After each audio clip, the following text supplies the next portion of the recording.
तमीज से बात करिए, मैं सीनियर हूँ आपका। और अब संदीप भैया छोटे नौकर लग रहे हैं।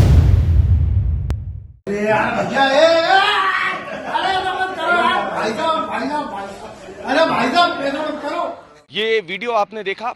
इस वीडियो को देख के आप भी हैरान हो गए होंगे कि आखिरकार ये माजरा क्या है और कौन है ये नेता जो एक दूसरे नेता के पैरों में गिरा पड़ा जा रहा है। तो आपको बता दें कि जो शख्स जबरदस्ती सामने खड़े शख्स के पैर छूने की कोशिश कर रहा है वो और कोई नहीं बल्कि भोपाल की हुजूर विधानसभा सीट से कांग्रेस के अधिकृत प्रत्याशी नरेश ज्ञानचंदानी हैं। और जिनके पैर छूने की वो कोशिश कर रहे हैं वो हुजूर के ही पूर्व विधायक और वरिष्ठ नेता जितेंद्र डागा है। कद्दावर नेता हैं भोपाल की सियासत के जितेंद्र डागा, और वो कभी भी बाजी पलटने की कुव्वत रखते हैं। यही वजह है कि कांग्रेस के अधिकृत प्रत्याशी जब उनका आशीर्वाद लेने गए तो उनके पैर छूने की कोशिश करते दिखे। हालांकि जितेंद्र डागा उन्हें रोक रहे हैं, लेकिन नरेश ज्ञानचंदानी मानने वाले कहाँ थे। उन्होंने भी आखिरकार जितेंद्र डागा के पैर छूकर आशीर्वाद लिया, पैर छूकर ही वो माने। और इस दौरान जो तस्वीरें थी वो सोशल मीडिया पर अब जमकर वायरल हो गई है। एक बार फिर से आप देखिए कैसे नरेश ज्ञानचंदानी जब जितेंद्र डागा से मिलने पहुंचे उनके पैर छूने की कोशिश कर रहे हैं और जितेंद्र डागा उन्हें रोक रहे हैं। लेकिन उस दौरान क्या कुछ हुआ वो देखिए।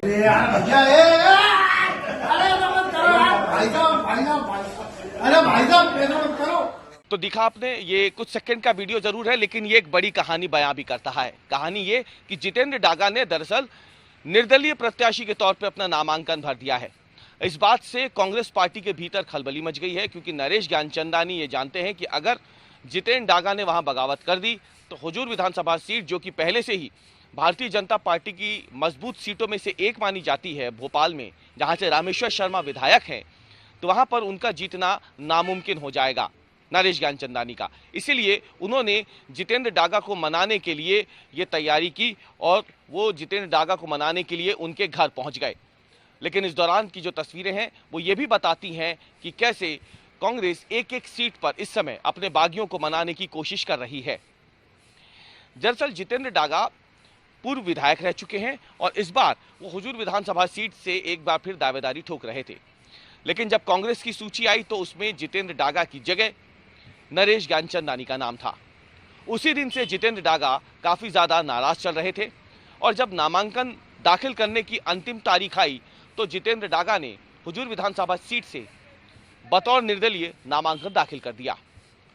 इसी से नरेश ज्ञानचंदानी परेशान हो गए और वो जानते थे कि उन्हें अब नामांकन वापस लेने की तारीख से पहले यानी आज से पहले जितेंद्र डागा को मनाना ही है। और इसीलिए 1 नवंबर की शाम वो जितेंद्र डागा के कार्यालय पहुंच गए, जहां पे जितेंद्र डागा से उन्होंने मुलाकात की। जितेंद्र डागा ने भी उनका स्वागत किया, लेकिन वो चुनाव लड़ेंगे या नहीं ये आज शाम तक तय हो जाएगा। अगर जितेंद्र डागा ने नामांकन वापस ले लिया तो फिर नरेश ज्ञानचंदानी के सामने मुसीबतें कम हो जाएंगी, लेकिन अगर ऐसा नहीं हुआ तो फिर हुजूर विधानसभा सीट पर कांग्रेस के लिए मुश्किलें खड़ी हो जाएंगी। इसीलिए नरेश ज्ञानचंदानी जितेंद्र डागा को मनाने के लिए पहुंचे थे।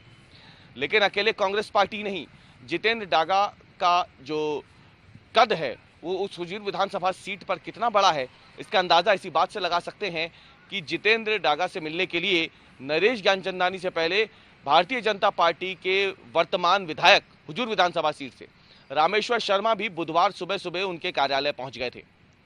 माना जा रहा है कि कांग्रेस पार्टी को हराने के लिए रामेश्वर शर्मा उस सीट से जितेंद्र डागा का समर्थन लेना चाहते हैं और इसीलिए वो उन्हें अपने पाले में करने की सोच के साथ, उस विचार के साथ जितेंद्र डागा से मिलने बुधवार सुबह उनके घर पहुंच गए थे। अब जितेंद्र डागा ने रामेश्वर शर्मा को क्या आश्वासन दिया, नरेश ज्ञानचंदानी को क्या आश्वासन दिया, ये आज पता चल जाएगा जब नामांकन वापस लेने की अंतिम तारीख का समय जो है वो निकल जाएगा। 3 बजे के बाद नामांकन वापस लेने का समय भी खत्म हो जाएगा और उसके बाद सभी सीटों पर अधिकृत प्रत्याशी एक तरीके से उनकी जो तस्वीर है वो साफ हो जाएगी।